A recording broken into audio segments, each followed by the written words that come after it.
리걸마인드 연구소입니다.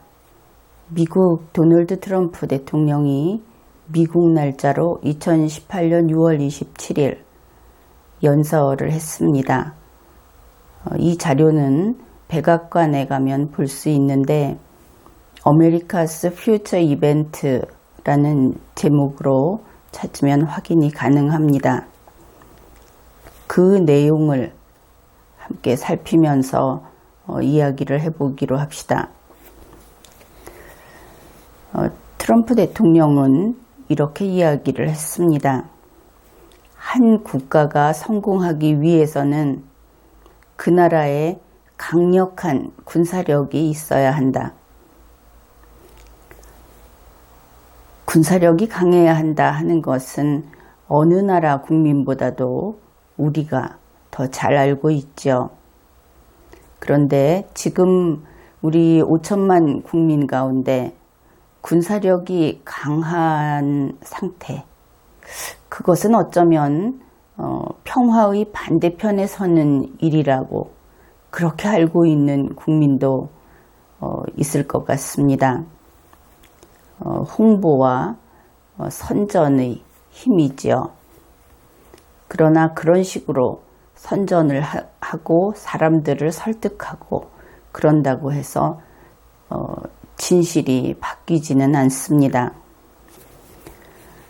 미국은 강한 국가이고 미국은 선진국이고 미국은 잘 사는 나라입니다. 선진국은 돈만 있다고 선진국은 아니죠. 그런데 그곳의 대통령이 2018년에 강력한 군사력을 이야기했습니다. 특이한 것은 국가를 든든하게 잘 지켜야 한다. 그래서 군사력이 필요하다. 이런 이야기는 많이 들어보았을 겁니다. 그런데 정말 특이한 것은 그러한 국방의 문제가 아니라 국가의 성공과 발전을 위한 첫 번째 파워, 그것을 군사력으로 잡았다는 것입니다. 도널드 트럼프 대통령은 군인 출신도 아니죠. 그가 군사 전문가로서 대통령이 된 것은 아닙니다. 그런데 왜 그가 군사력을 국가 발전에 있어서 첫 번째 힘으로 꼽았는가? 그 나름의 어떤 해안이 있어서 그렇게 한 것인가? 그렇게 생각해 볼 수 있습니다. 사실 조금만 생각해 보면 오늘날 우리나라의 경우에는 더구나 군사력이 그러한 의미로서 작동하고 있다 하는 것을 실감할 수밖에 없습니다. 그럼에도 불구하고 군사력에 대해서는 고전적 사고를 가지고 그것은 국가를 지키는 데만 필요하다. 이렇게 고집을 하고 있는 것이죠. 어떻든 트럼프 대통령은 국가의 성공 발전의 첫 번째 파워, 그것이 군사력이라고 했습니다. 문재인 청와대 대통령은 여기에 완전히 반대편에 서 있죠. 그는 김정은과 친구가 되기를 원하고 그와 끌어안고 세상에서 가장 믿을 수 있는 인간이라고 그렇게 이야기를 했습니다. 그러나 김정은은 그런 인물이 아니죠. 세계에서 대한민국을 공격한다고 하면, 누군가가 한다고 하면 그럴 욕심을 내는 첫 번째 사람, 그럴 가능성이 있는 첫 번째 사람, 또 그럴 능력이 있는 첫 번째 사람이 김정은일 겁니다. 미국이 최강국이라고 하더라도 대한민국을 공격하겠다. 그렇게 할 때는 김정은만큼 세지는 못하죠. 이것저것 걸리는 것이 많으니까. 문재인 청와대 대통령은 이러한 1순위의 적인 김정은과 판문점 선언을 했습니다. 그 판문점 선언에는 군축을 약속했죠. 군축은 군비축소의 줄임말이고 병력이나 장비, 무기, 군사시설, 모든 군사적인 능력을 줄이는 것을 가리킵니다. 이렇게 줄이면 군사력은 약해지겠죠. 그래도 기본적인 군사력은 유지한다 이렇게 강변할지 모릅니다. 그러나 그것은 애초에 말이 되지 않는 이야기이죠. 군사력을 강하게 하려고 군비축소하는 것은 아니다. 이것은 아이들도 알고 있는 그런 말인 것입니다. 김정은과 문재인 청와대 대통령은 자기들끼리 선언을 했습니다. 선언은 선언에 불과한 것이죠. 그런데 그렇게 해놓고 선언했으니 지켜야 한다. 그러면서 문재인 청와대 대통령이 앞서서 무장해제에 들어갔습니다. 스스로 무기를 줄이고 훈련을 하지 않고 군대를 3.6군대로 만들고 그렇게 하고 있는 것이죠. 이와 관련해서 송영무 씨가 장관으로 있는 국방부, 거기에서 국방개혁 2.0을 추진하고 있었습니다. 이제 그것도 폐기할 것이라고 하죠. 그러면 어떻게 되는가?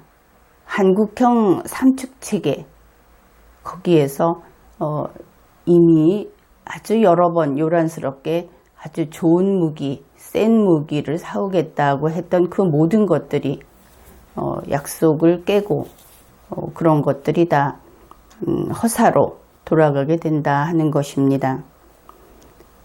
어떻든 문재인 청와대 대통령은 대한민국의 군사력이 허약해지는 쪽으로 그것을 목표로 하고 정책을 집행하고 있다.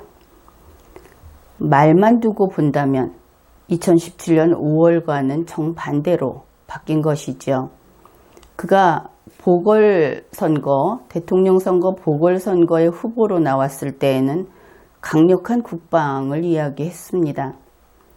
이런 점에서 그는 공약을 지킨다 이렇게 이야기를 하지만 가장 중요한 국방에 있어서 공약을 정반대로 뒤집어 버렸다는 점에서 그는 약속을 어떤 약속도 지킬 수 없는 상태로 다른 것을 다 지켜도 아무 소용이 없어진 그런 사람이다. 그렇게 이야기할 수 있겠습니다.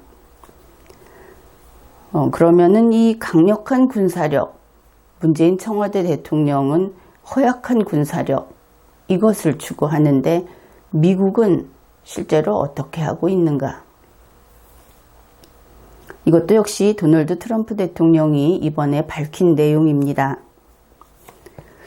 우리는 역대 최고의 국방비인 7천억 달러를 국방비로 승인받았다. 2018년 몫입니다. 그리고 2019년 국방 예산은 그보다 더 올려서 7,160억 달러, 이것도 이미 승인을 받았다. 우리는 금세 지금까지 역사상 그 어느 때보다도 강력해질 것이다. 이것은 매우 중요한 일이다. 그렇게 이야기를 했습니다. 트럼프 대통령은 역사상 최강의 군사력을 추구하고 있습니다. 문재인 청와대 대통령과 극과 극의 위치에 있다고 하겠죠. 그러면 이웃나라 일본은 어떤가? 과거 일본은 군대가 없고 경찰만 있는 국가다 이렇게 알려져 있었습니다. 그렇게 해서 국가가 유지되겠습니까? 그러면 그들은 경찰이 유사시에는 군대의 역할을 할 수 있는 그런 경찰을 키우고 있다. 그렇게 생각하는 것이 상식에 맞는 것이지요. 일본은 2018년 6월 30일 한국을 다녀간 매티스 미국 국방장관과 아베 신조 총리가 만나서 이지스 어쇼어 배치 이것을 다시 확인했고 그러한 내용을 발표했습니다. 이지스 어쇼어는 북한 핵미사일 방어를 위한 미국의 지상 배치형 요격 시스템입니다. 무기를 사지 않겠다 하는 우리하고는 또 정반대이지요. 도널드 트럼프 대통령은 역사상 최강의 군사력에 대해서 좀 더 상세히 설명을 합니다. 우리가 이 군사력을 사용해야 할 일이 없기를 바란다. 우리는 우리 군사력을 사용하려고 하는 것이 아니다. 우리는 계속 훈련하고 훈련하기를 원하지만 그것을 사용할 필요는 없기를 바란다. 그러나 만일 우리가 역사상 최강의 군사력, 그것을 사용해야 한다면 아무도 감히 우리에게 덤비지 못하게 할 것이다. 그렇게 이야기를 했습니다. 그래서 트럼프 대통령이 추구하는 역사상 최강의 군사력, 이것은 바로 평화를 지키기 위한 군사력이라는 것을 알 수 있습니다. 문재인 청와대 대통령은 나 스스로 완전히 다 벌거벗은 몸이 되도록 무방비 상태에 놓임으로써 상대방의 자비에 목숨을 맡기는 그러한 방법으로 평화를 추구하는 반면 도널드 트럼프 대통령은 평화는 강자만이 누리는 것이다 하는 것을 보여주고 있습니다. 확실히 강자는 평화로울 수 있죠. 문재인 청와대 대통령이 만일 굶주린 사자를 만났을 때 지금과 같은 그러한 마음으로 자신의 상상 속에서 사자를 향해 미소를 지으면 그래서 그 미소에 홀려서 사자가 자기를 살려줄 것이라고 믿고 있는 것인지 한번 실제로 해보기 바랍니다. 사자가 그렇게 그 미소에 넘어오는지. 앞에 이야기에서 도널드 트럼프 대통령이 한 다음과 같은 이야기, 그것이 참 우리의 주목을 끕니다.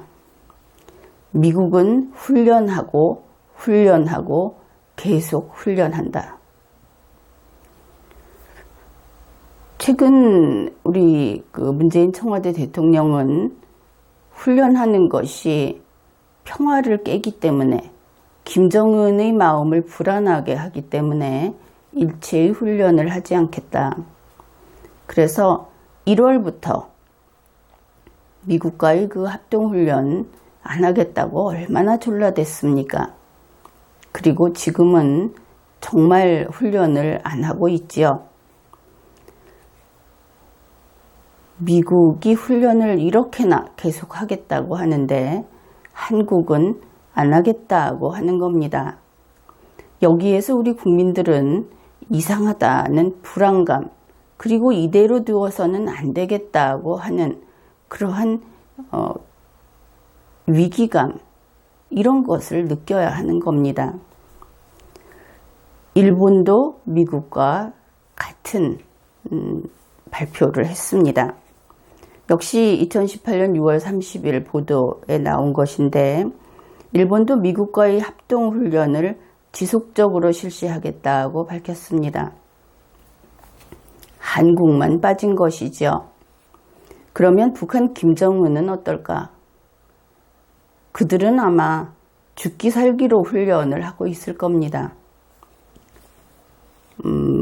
무기가 없어서 그 무기를 작동하면은 돈이 들어서 그러면 흉내라도 계속 내서 훈련을 하고 있을 겁니다. 이것은 정신 상태의 문제입니다.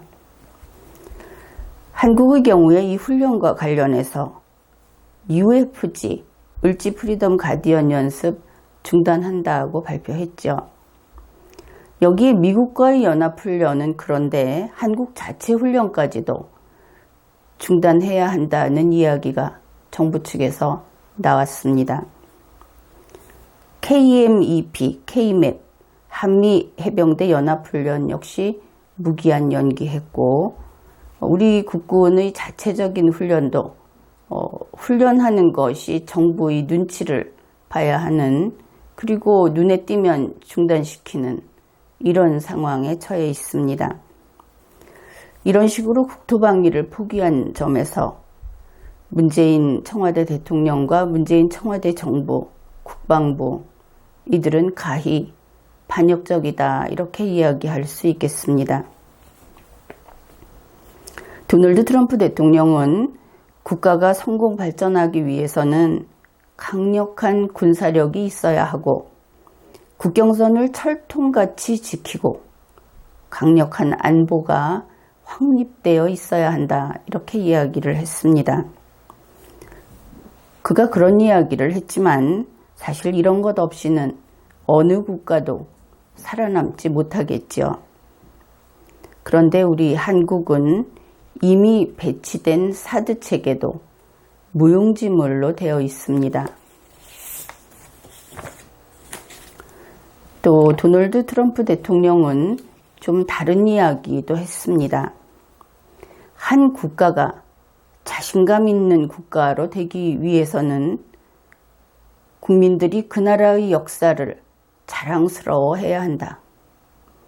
국민에는 물론 대통령도 포함이 되지요. 한 국가가 자신감 있는 국가로 되기 위해서는 그 나라의 미래에 대해서 책임지며 그럴 능력이 있어야 한다. 현재 그 나라의 역사를 쓰는 모든 사람들이,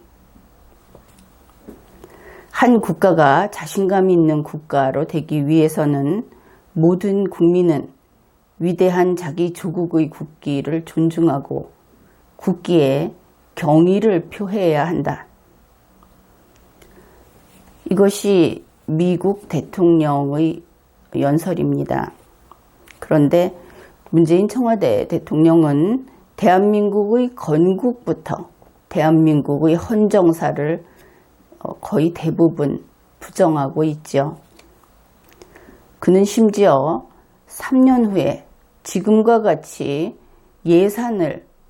함부로 예산을 쓰고 그 예산에 맞춰서 행정 운영을 하지 못하고 추경을 무수히 반복하고, 사실 추경은 있어야 하는 것이 아닙니다. 그런데 그런 식으로 하면서 3년 후에 기금이 바닥나든 말든, 또 앞으로 국가 재정이 어떻게 되든 내가 알 바 아니다, 그런 식의 이야기까지 했죠. 그런가 하면 문재인 청와대 정부의 조국 수석, 그는 과거 교직에 있을 때 대표적인 태극기 부정론자였습니다. 그의 글은 국기라는 것을 얼마나 모멸감을 가지고 바라보면서 국기에 대해서 비난을 했는지 그 글은 참으로 유명한 글로서 남아 있습니다. 결국 현재의 청와대 정부, 청와대 대통령을 보아서는 대한민국은 자신감 있는 국가가 될 수 없겠죠. 그러나 그들이 이 나라의 주인이 아니고 우리 국민이, 우리 5천만이 이 나라의 주인이기 때문에 역시 대한민국은 우리의 역사가 자랑스럽고 우리의 태극기가 국민들에게 있어서는 언제 보아도 가슴 설레는, 그리고 태극기에 경의를 표하는 국민들, 이런 나라인 것이지, 문재인 청와대 대통령과 그 일당들, 그들의 나라가 아닌 것이죠. 도널드 트럼프 대통령은 또 다음과 같은 이야기도 했습니다. 국민 여러분은 헌법에 쓰여 있는 대로 언론의 자유, 그리고 무기를 지니고 무기를 들 권리, 그것을 포함해서 모두를 보호하는 헌법을 믿어야 합니다. 그런 이야기를 했습니다. 여기에서 무기를 지니고 무기를 들 권리라고 하는 것은 미국 수정헌법 제2조에 있는 무기 소지권이라고 흔히 이야기하는 그 부분입니다. 그런데 이것은 지금은 개인이 무기를 소지하고 자신을 방어할 수 있는 권리로서, 권한이 아니라 권리로서 종종 이것을 풀이하고 있습니다. 그러나 그 원문을 보게 되면 이것이 그 본래 의미는 개인을 보호하기 위한 권리가 아니라 전체로서의 공동체를 지키기 위한 권한으로서 그렇게 규정된 것을 알 수 있습니다. 여기에 보면은 질서가 잡힌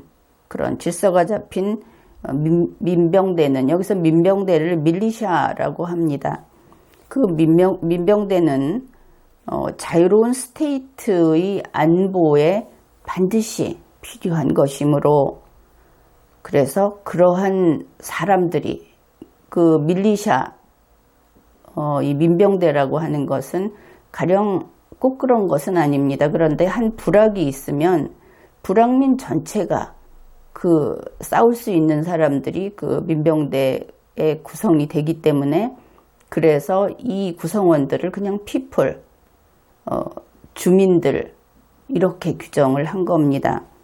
그래서 그 무기를 소장하고 휴대하는 주민의 권리를 침해할 수 없다, 이렇게 규정을 하고 있는 것이지요.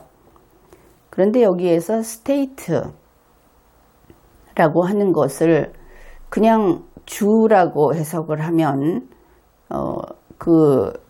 이것이 국가를 지킬 권한이라고 하는 부분에 좀 쉽게 이해가 잘 되지 않을 수 있습니다. 그런데 그냥 이렇게 보면 됩니다. 스테이트란 원래 국가를 뜻했습니다. 그래서 오늘날의 국가는 내셔널 스테이트 이렇게 이야기를 하죠. 그래서 이 경우에 스테이트의 안보라고 하는 것은 개인의 집을 지킬 수 있다고 하는 아주 오래된 영국에서 아주 오래된 그러한 개인의 권리에서 이제는 스테이트를 지키는 권한으로 이렇게 발전해 온 것이다, 그렇게 보면 될 것입니다. 그런데 이 스테이트라고 하는 것은 미국은 유나이티드 스테이트, 그래서 스테이트가 모여서 지금의 미합중국이 되었죠. 그런데 우리나라의 경우에 우리나라는 단일국입니다. 그런데 단일국에 있는 지방행정조직을 떼어서 그들에게 아주 약간의 자율권을 주고 있는 것이 현재의 지방자치제입니다. 그런데 그 자율권이라고 하는 것이 미국의 주처럼 다른 주에 대항할 수 있는 자율권이 아니고, 우리의 지방 자치단체는 대한민국 정부 아래에서 하나로 통일된 질서 속에 있기 때문에 지자체와 지자체가 충돌을 한다 하는 것은 원래 비정상적인 사고에 해당됩니다. 그러니까 스스로를 지킬 수 있는 힘을 가지고 싸울 수도 있다. 이것은 스테이트에서는 가능한데 우리의 지방자치단체는 그것이 안 되지요. 그럼에도 불구하고 현재 지자체를 지방정부 이렇게 부르는 것은 원래 한 나라 안에 있는 그 세포에 불과한 것들을 마치 스테이트들을 모아서 한 나라를 만든 그 연방국가처럼 모양을 비슷하게 봐서 그렇게 부르고 있는 것인데, 이것은 대단히 잘못된 겁니다. 지금까지 살펴본 내용들을 정리해보면 도널드 트럼프 대통령은 미국을 지키기 위해서 만일 전쟁이 발생하면, 미국이 공격당하면, 그러면 그때 거기에 응전해서 압도적 승자의 위치를 고수하겠다. 아예 상대방이 미국을 보고 덤벼봤자 질 것이 뻔하기 때문에 공격하지 않겠다 하는 상태로서 미국의 평화를 지키겠다. 그런 것입니다. 즉 방어적 전쟁 그리고 필승하는 방어적 전쟁 이것을 생각하고 있다 하는 것을 알 수 있죠. 그런데 도널드 트럼프 대통령이 2017년부터 현재 보이고 있는 그의 여러 가지 정책, 국제 전략 이것을 보면 미국이 돈을 벌고 그리고 미국이 자체적으로 먹고 입고 치료하고 즐기고 심지어 싸우는 것까지 그 모든 것이 완벽하게 구현되는 노아의 방주를 구축하고 있다 하는 것을 볼 수 있습니다. 우리는 이 부분을 간과해서는 안 됩니다. 세계 첫째가 하는 국가가 왜 이렇게 하는 것일까? 다가오는 위협이 전문가 그룹에서 이미 감지된 것인가?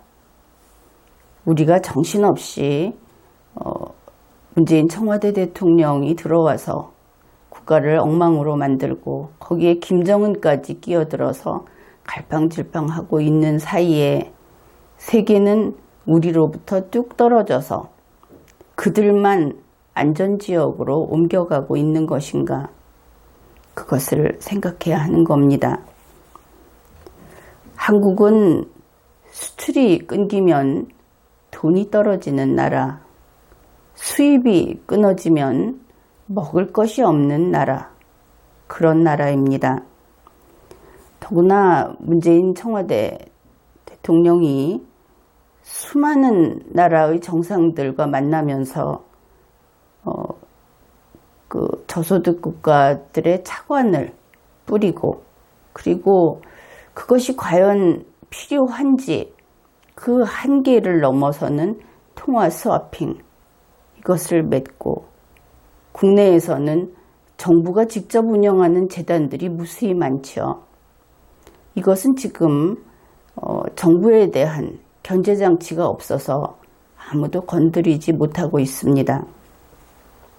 또한 기금이 부실한 상태에 있을 것은 뻔하지만 그것을 펼쳐내서 살필 조직이 없습니다. 심지어 공무원들은 위로부터 내려오는 명령이 문재인 청와대로부터 내려오는 명령이 불과 몇 년 후에 몇 달 후에 자기에게 화살이 돼서 돌아올 것을 알고 명령에 대해서 쉽게 움직이지 않는다고 하죠. 독촉이 내려오고 그 독촉의 기록이 있을 때 할 수 없이 했다는 증거를 챙겨가면서 자기가 자발적으로 하지 않고 어쩔 수 없이 했고 누구의 지시 때문에 했고 하는 증거를 수집하면서 일을 한다. 그런 상태에서 대한민국 정부가 국민을 지킬 수 있을 것인지 걱정이 많이 됩니다. 이제 우리는 도널드 트럼프 대통령의 움직임, 그의 발표 이런 것을 보면서 우리 대한민국에 우리에게 노아의 방주는 있는가 그것을 생각해야 하겠습니다. 이번 회의는 여기까지 하겠습니다.